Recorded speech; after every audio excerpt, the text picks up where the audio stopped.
From bicycles to cars, how Kia began in post-war Korea. Imagine a country shattered by war, its infrastructure in ruins, its people struggling to rebuild their lives.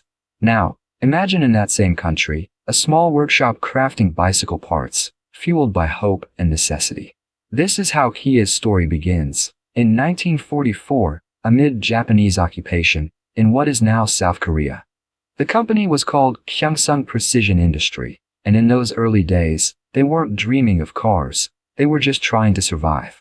But survival breeds ingenuity. In 1952, they produced Korea's first domestically manufactured bicycle, a humble yet powerful symbol of national resilience. The name Kia was adopted shortly after, a combination of Chinese characters, Ki, meaning to rise, and meaning Asia. The message? Rising from Asia. As the country industrialized, Kia followed suit. In 1957, they began building motorcycles, expanding to trucks in 1962, and by the early 1970s, they had constructed their first car manufacturing plant. Their first car, the Kia Brisa, rolled off the line in 1974. While modest in power and design, it represented a monumental leap for Korea's fledgling auto industry. Yet, even then, Kia was not yet profitable. They relied heavily on government contracts, exporting small numbers of vehicles, and partnering with foreign brands like Mazda and Ford to license technology and designs. These partnerships were critical. They allowed Kia to leapfrog technological barriers while learning the mechanics of global manufacturing. Kia's early years weren't glamorous, but they were paved with grit and persistence, the kind that forms the backbone of any long-term success. Surviving crisis, the 1997 Asian financial meltdown and Kia's bankruptcy. By the 1990s, Kia had gained significant ground. They were producing sedans, trucks, and even SUVs, expanding their export footprint and employing tens of thousands of people. Optimism ran high. But then, something no one expected struck. The Asian financial crisis of 1997. It began in Thailand, with the collapse of its currency, the baht, but quickly spread across Asia, pulling down economies like dominoes. South Korea's economy was devastated, and companies with heavy debt and thin margins, like Kia, were hit the hardest. Kia's rapid growth had been financed through debt, a risky move that worked in boom times but became a ticking time bomb in a downer. Their sales plummeted, factories slowed down, and suppliers pulled back. By late 1997, Kia had no choice but to declare bankruptcy. For the South Korean people, this wasn't just about a company collapsing. It was about national pride being shaken. Kia had become a symbol of the country's industrial rise, and its fall sent shockwaves through the economy. The government, already grappling with IMF bailouts, sought as savior for Kia. It was a humbling chapter, but sometimes, hitting rock bottom is the start of reinvention. Hyundai's bold move, the acquisition that saved Kia.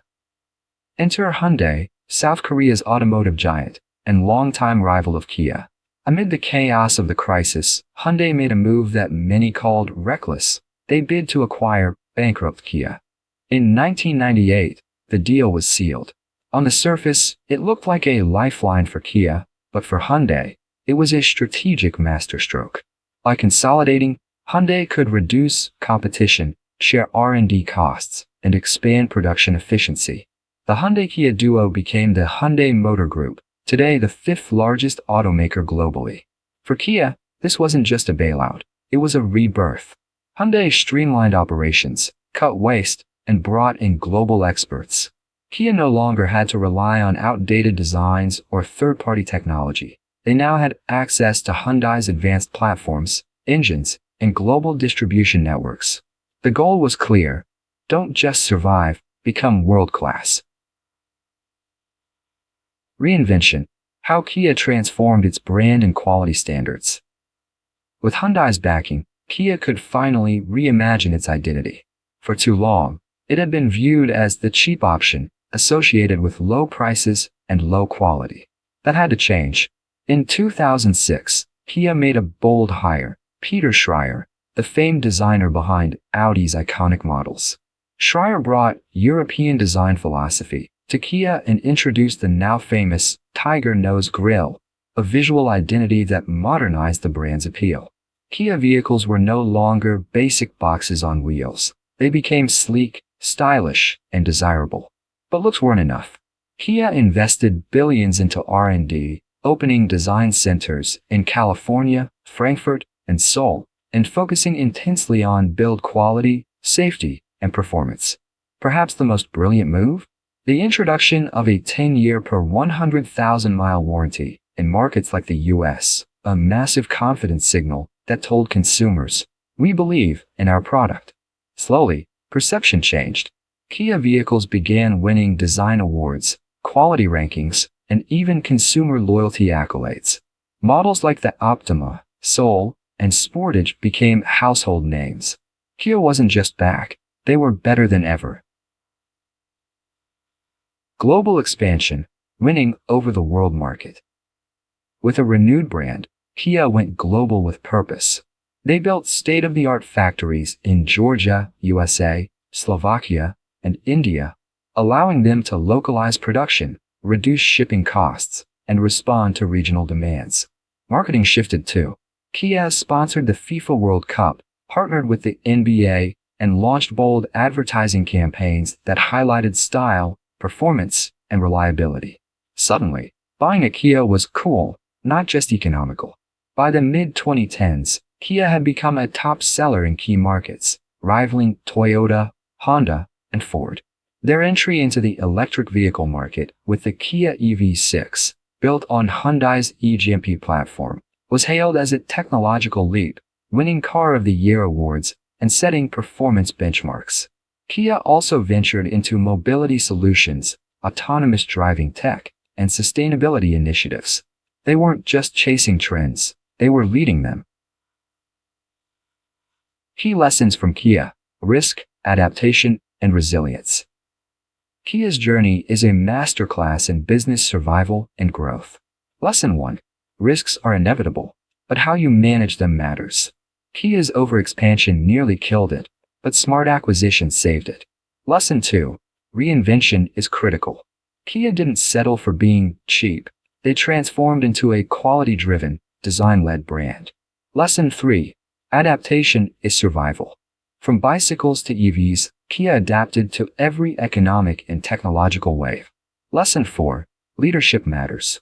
Hiring visionary leaders like Peter Schreyer changed their brand destiny. Lesson 5. Never underestimate the power of customer trust. That 10-year warranty wasn't just a feature, it was a message of belief. The power of reinvention in business and life. Kia's rise from humble beginnings to global dominance is more than a corporate saga. It's a story of human resilience, creativity, and vision. In Kia, we see the truth. Failure isn't the end, it's a chapter. Reinvention isn't optional, it's the key to staying relevant. For anyone facing challenges, Kia proves that with bold decisions, humility to adapt, and a relentless pursuit of excellence, success is not only possible, it's inevitable. So next time you see a Kia, remember, you're looking at more than a car, you're seeing a story of triumph.